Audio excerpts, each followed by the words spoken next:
I'm Sarah, I'm a pensions consultant at Quantum Advisory, and as Stuart said this morning, I am going to take you through a quick overview of some of the current topical issues within the pensions industry.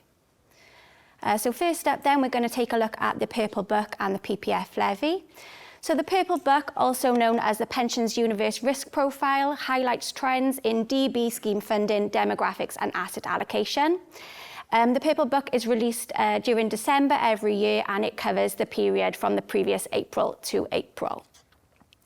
So let's just delve into some of the results of the Purple Book. So as can be expected from a high interest rate environment, there has been a fall in defined benefit scheme liabilities over the year, and as you can see, buyout liabilities fell from 1.37 trillion to 1.24 trillion over the year to August 2024.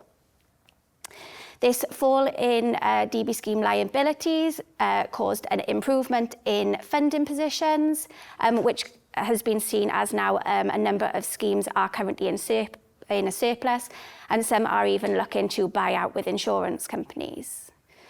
The improved funding positions has encouraged schemes to de-risk their investment strategies, to be able to lock in those gains and that improved funding position, and now schemes are investing in safer assets such as bonds.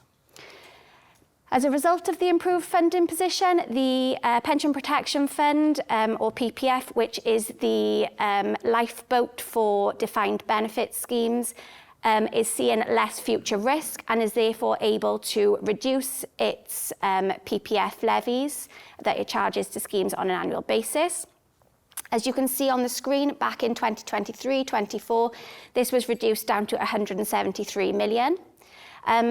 With the Purple Book only going to April 2024, it's a little out of date, and we have since seen further decreases.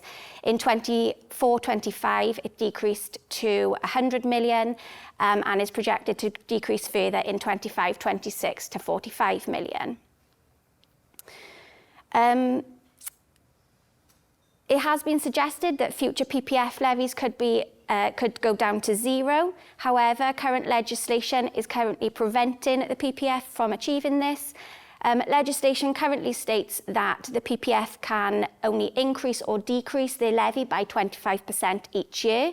Therefore, if they were to reduce their levy down to zero, they would never be able to charge a levy again, which would obviously be pretty detrimental to the PPF if things were to change again in the future. So moving on then, we are now going to look at the new DB funding code and the Pensions Regulator's annual funding update. So I won't look at this in too much detail, as I know my colleague James took you through a presentation on this back in October. But basically the new DB funding code came into force back in November, and any trustees of DB pension schemes who are currently going through an evaluation with an effective date after the 22nd of September will need to adhere to the new code. The new code primarily focuses on encouraging long-term planning, risk management, and ensuring schemes are adequately funded as they mature. So each year, the Pensions Regulator releases an annual funding update. So I was just going to take you through a few of the key messages that come from the 2025 funding update. Following on from what we've seen within the Purple Book, at 31st of December 2024, there were positive funding levels, with around 85% of schemes in surplus on a technical provisions basis and around 54% of schemes in surplus on a buyout basis. With this continued strong funding position, the Pensions Regulator are expecting to see trustees shift their focus from deficit recovery more into end game planning in line with the new regime. In addition to this, the Pensions Regulator also estimates that around 80% of schemes will be able to meet fast track, a new regime which has been introduced by the DB funding code, and this will help to reduce regulatory burden as schemes will be providing less information via the statement of strategy. Despite the healthy funding positions, the pensions regulator have warned trustees to keep in mind the potential for heightened trade and geopolitical uncertainty, and to make sure that they understand any risks in relation to their investment strategies and employer covenant. So moving on then, we're going to take a quick look at the General Code. So the General Code deals with the governance and administration of pension schemes. It was published back and come into force back in March 2024. What the code did was it consolidated 10 of the pensions regulators' existing 15 codes of practice into one single code, and aimed to make the previous regime shorter and make sure that they are clear and consistent expectations for pension schemes. So the General Code also brought in a couple of new requirements. These were for schemes to establish an effective system of governance, which basically means putting a framework in place of policies, procedures and controls in order to ensure that the scheme is being managed correctly and in the best interests of members. In addition to this, any schemes who have over 100 members within them will also need to carry out a own risk assessment of the effective system of governance. This needs to be done every 3 years. So what should trustees be doing now then in respect of the General Code? So if you haven't already, you should be reviewing any of your existing policies and procedures and carrying out a gap analysis to ensure that your scheme is compliant with the new General Code. You also need to ensure that you've established an effective system of governance for your scheme, and once that is in place, carry out the triennial assessments. You'll be able to see on the screen that Quantum has actually set up its own system to help and assist trustees with setting up and maintaining an effective system of governance. So if you're currently working through this and you need any help or assistance, please don't hesitate to get in touch with us. So the next thing we're going to look at then is DC provider reviews. So a recent DWP survey suggested that over 82% of employers who provide DC pensions to their employees have never considered switching pension providers. Of these 82%, many suggested that they wouldn't even know how to switch. Now, these are high numbers. In addition to this, only 1 in 10 had switched or thought about switching, only 1 in 20 had actually switched once, and only 1 in 100 had switched more than once. Now, I'm sure you're all aware, the bulk of DC schemes were set up around 10 years ago, following the introduction, or in line with the introduction of auto-enrolment. And over the past 10 years, a lot has changed. So it could be that these DC schemes that were set up are now not fit for purpose. If you are one of these employers who has a DC scheme and has never considered switching DC provider, what we would suggest that you do in the first instance is to carry out an assessment of your DC pension provider or DC provider review. This will basically assess your current DC provider against others within the market. They will look at things such as the member charges, investment performance, the different options that are available to members on retirement, the way in which the provider communicates with its members, and the different online capabilities, for example, member portals, with which the current DC provider gives, and see if they are still fit for purpose or whether there is a provider out there which would be more suitable. Again, this is something we do at Quantum, so please feel free to get in touch if you need any assistance. Moving on then, we're going to look at pensions dashboards. So the UK government are currently implementing pensions dashboards. This is basically going to be where you will be able to access all of your pension pots, including the state pension, in one place online. This is going to be a game changer, especially for pension savers, as they're going to be in control of their pension pots, and it will help them reconnect with any lost pension pots. It'll also put all of the pensions into one place and give a projection of what they are set to get at retirement. So hopefully anybody who is currently saving for a pension and perhaps not saving enough will be able to see this, and it'll hopefully give them that nudge to save some more. So the DWP currently have a staged timetable in place for schemes to connect to dashboards. It is a legal requirement for schemes to connect, and any in-scope schemes will need to be connected by the 31st of October 2026 at the latest. So just looking at a couple of the key messages in relation to pensions dashboards then. So the first is that the first scheme actually connected to pensions dashboards back in April, and since then subsequent schemes have as well. So I guess the message here is, I know there's been much speculation about whether this was actually going to happen, whether pensions dashboards were actually going to go in ahead. But based on the fact that the first scheme connected, I'm going to say that's a yes. The dashboard availability point is still unknown. This is the date at which the dashboards will go live to the public, and the public will be able to access this information. The government has previously confirmed that they'll be given at least 6 months' notice, so all we know at the minute is it's going to be at least 6 months until it does go live. Another thing is just a quick nudge to look out for communications from the pensions regulator. They are sending out nudge communications, which will be received by the chair of trustees, and they are setting out clear instructions for schemes to follow during the onboarding process. Final point there then is just to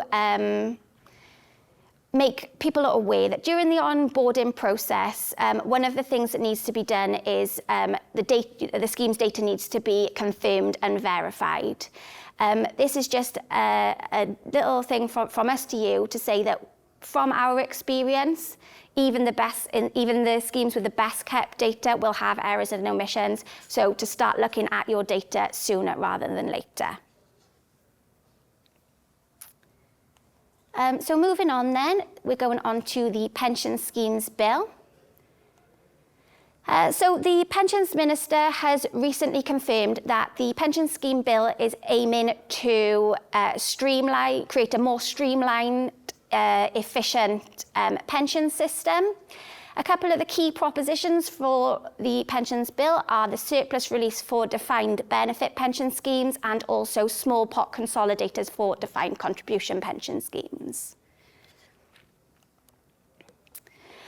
So the government intends to allow DC schemes to make use of surplus capital.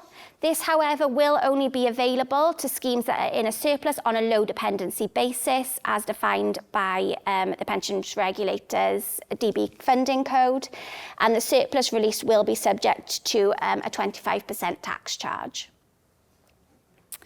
The use of this power will be at the discretion of the trustees, as they are best placed to make decisions for individual schemes and their duties to their scheme beneficiaries. Small pot consolidators now then. So the government are aiming to address the growing issue of small pot pensions, which generally accumulate as people change jobs within their careers. At the moment, there are around 13 million small pots in the UK, a small pot being a pension pot less than £1,000, and apparently this is increasing by around 1 million pots each year. What small pot consolidators will do is it will allow people who have got multiple small pots to merge them into one in a consolidator scheme. This will simplify pension management and also improve the outcome for savers. So not only will this help savers, but currently the pensions industry wastes approximately £225 million per year in administrative costs for these small pot pensions, so it will also help with that. The next topic I'm going to talk about is collective defined contribution schemes. So what is a collective defined contribution scheme. It's a type of occupational pension scheme which combines both aspects of defined benefit schemes and defined contribution schemes. They basically offer member a target pension at retirement and a guaranteed income for life, while also providing the employers with cost certainty and the ability to pool contributions. Now, the first scheme of this kind was launched back in October, and this was by the Royal Mail and is specifically for Royal Mail employees. The Pensions Trust have also announced that they are currently in the process of putting in place their own CDC scheme, and this should be authorised by December 2026. But this will be a multi-employer scheme and a big development in pensions. We will provide you with more updates on this as and when they become available. Last but not least, employer NI and contributions. So as I'm sure you'll all be aware, back in October, during the autumn budget, Chancellor Rachel Reeves announced that employer national insurance was going to be increasing from 13.8% to 15%, and the secondary threshold, the rate at which employers start paying national insurance, was decreasing from £9,100 per annum to £5,000 per annum from April 2025. As I'm sure you'll have seen, this has dramatically increased costs for businesses, and they have been spending time now trying to incorporate these extra costs within their future business strategies and trying to come up with ways of recuperating these costs. One way they may not, employers may not have thought about is for recuperating costs is via the implementation of salary sacrifice for pension contributions. So what is salary sacrifice? So salary sacrifice is a tax-efficient way for both employers and employees to pay into a pension fund. Salary sacrifice is where an employee accepts a lower salary and in turn the employer pays all of the pension contributions into the provider, meaning that both the employer and the employee and the employer, will result in a national insurance saving. Now, obviously, with national insurance rate increasing for employers, this means that there is a greater saving available. Not only is this beneficial for employers, however, it also is beneficial for employees as it encourages them to think about their retirement, about saving for their retirement, and it also provides them with an immediate increase in their current take-home pay. So for any employers who don't currently offer this to their employees, this might be the perfect time to start. Just to follow up on that, I do know that there has been a lot of speculation recently in the pensions news that salary sacrifice may be cut in the autumn budget this year. But just to say that is speculation and nothing is yet to be confirmed on that. Personally, I think they'd be a bit silly to cut salary sacrifice, especially considering they're trying to get people to start saving for their pensions or for their retirement even. On a side note though, if you were to implement this for your, if you, as an employer, if you were to implement salary sacrifice for your employees, and further down the line, the government did decide to cut it, you would still be making a saving between now and whatever that point is in the future. So that is everything from me. So it's just whether anybody has any questions.